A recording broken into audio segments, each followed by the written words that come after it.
This week on Inside Boulder News, the proposed 2015 budget increases utility rates to expedite system improvements. Curbside composting just got a little bit easier, and the Boulder Public Library unveils its new book bike. Welcome to Inside Boulder News. I'm Ashley Prill. As City Council weighs the proposed 2015 budget, they'll be taking lessons from last year's flood into account. The proposed 2015 budget includes rate increases for city water, wastewater, stormwater, and flood management. In the past, the city has focused on complying with regulations, but the damage that high amounts of water caused last fall has the community asking for an increased level of service and a series of important improvements. Good examples are our wastewater collection system. Last fall, people throughout the community experienced impacts associated with that. It's an aging system. A lot of it was put in the 1950s and 1960s, and in a really extreme rain event, water is able to get into that system. And one of the things that we are looking at with the proposed increase in rates is significant investment to rehabilitate that system, bring it up to a more modern standard. No system is going to be able to withstand all range of natural disasters, but really it's an opportunity to bring that up to a higher standard so it can be reliable in a bigger range of situations. If the 2015 proposed budget is accepted by City Council, a single-family residence can expect to pay an extra $15 a month for these utility services. To see how your monthly bill might be impacted by the proposed rate increases, visit boulderwater.net. Curbside composting within the city of Boulder is becoming a little easier. Instead of separating out meat, bones, and dairy from the rest of your food, now you can scrape your entire plate into the compost bin. The change comes from recent strides in protecting urban wildlife from getting into trash and compost bins. Not only is the compost program easier to comply with, but the end product is also improved. In working with Western, they have informed us over the last few years that really getting all of the food scraps and more food scraps in our curbside compost results in a higher quality compost product that can then be turned around and sold to other markets or even to residents if they want to close the loop and purchase compost from Western. Well, the process is after it gets picked up at the curb, it's brought here to the compost yard. Anything that you've put in your container goes into one pile. It's mixed with a carbon feedstock, which is comprised of either yard waste or wood waste or both, and we lay them out into windrows, which you can see back here. The composting process needs pretty much the things that we need.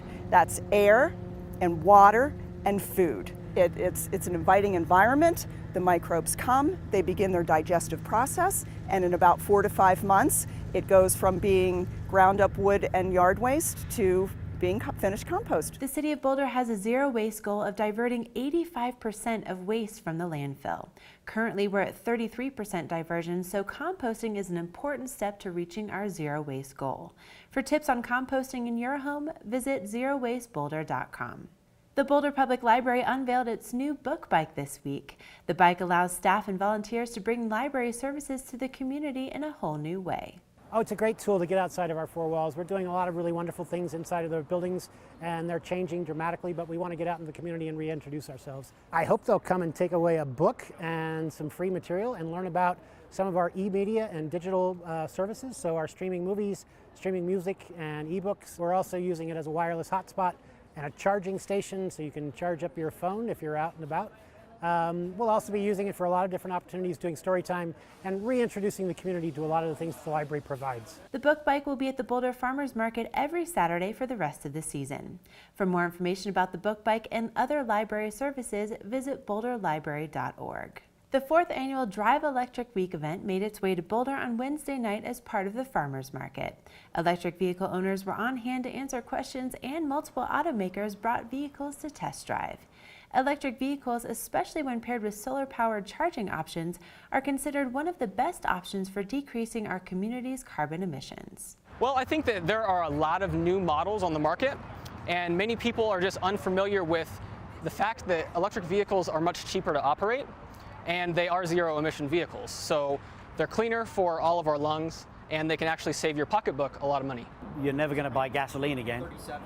My electricity bill went up by about $18 to $20 a month. And I just charge at home. I could charge at work, but I don't. I just charge at home. I let it get down to about 50%, and then it takes from 9 o'clock at night to 8 o'clock in the morning on a normal 110 socket. But my gasoline bill was $270. I'm an electric vehicle owner, and as an electric vehicle owner, I view myself as an investor in sustainability. And I've put up my own money, bought a car, and I've reduced my carbon footprint.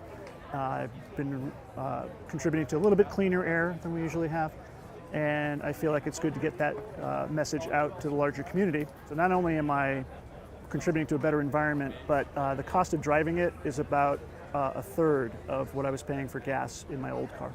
There are an emerging number of resources for individuals who want more information about this exciting new trend and the related technology. For a personal account about driving electric cars in Colorado, visit Dawn's blog at evocolo.wordpress.com. For local information from self-proclaimed electric vehicle geeks, visit bouldernissan.com.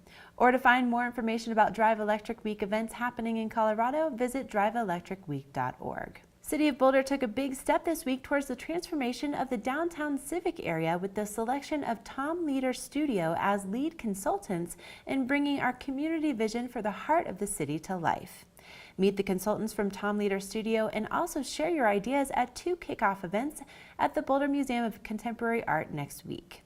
On Monday, September 22nd from 6 to 8:30 p.m., the city will host inspirational speakers and introduce Tom Leader Studio to the community. Then on Tuesday, September 23rd from 6 to 8 p.m., Tom Leader Studio will host a public open house to collect feedback on specific topics related to the civic area parkland transformation. If talking about future change isn't immediate enough for you, you're invited to get your hands dirty and make a positive difference in the civic area on Saturday, September 27th.